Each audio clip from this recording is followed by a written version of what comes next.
Good afternoon, everyone. I'm Ryan Patrick, Certified Financial Planner. In today's segment, I'd like to talk a little bit about risk. What is risk? What does risk mean to you? What does it mean to me? What does it mean to your neighbor?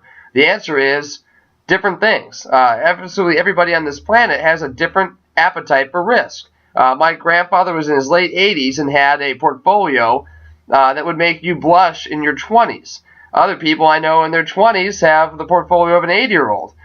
So it really does depend on you. It's what you can live with every day. It's what you can stomach and go to sleep with at night.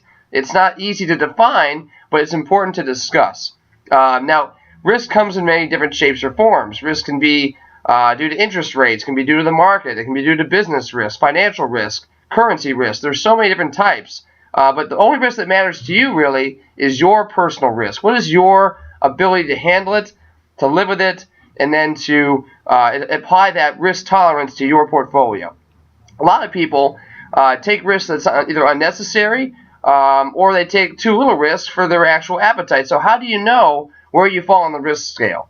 A lot of people just kind of take a stab at it. They play the guess and check game. They'll make some investments, get destroyed in a bad period of the economy, or get overly exuberant in uptime in the economy like right now, and they'll kind of feel it out that way. I think there's a more logical way to approach it, and it usually involves sitting down with a financial advisor and with your spouse and anybody else that's important in your investment life or your personal life, and talking about what is okay with you, where you see yourself in the long term. And there'll be two different realities. One reality is going to be what you yourself can stomach, okay, what you can live with every day, your risk tolerance personally. The other side is going to be where you are in your risk appropriateness, is what I call it. If you are a person in their early 20s or 30s, you have a lot of years to retirement. Your time horizon is very long. You have a long way to go in your journey, in your financial journey. If you're in your 60s or 70s or 80s, it's probably time, from a logical perspective, to start dialing the risk down a little bit. You're either in retirement or you're close to retirement. You're looking at estate planning needs. It's not really a time to be taking a high amount of risk. Now, in my grandpa's case, that was still okay with him. That's something he could live with, and it's what he wanted. It's how he invested his entire life. So it was appropriate for him to be in that risk position. He knew what the risks were. He knew what the consequences could be, and he could live with that. Usually, when you talk about risk, you have to get to some type of happy medium between what's appropriate for you and what you can handle. And then, of course, what your significant other most of the time can handle.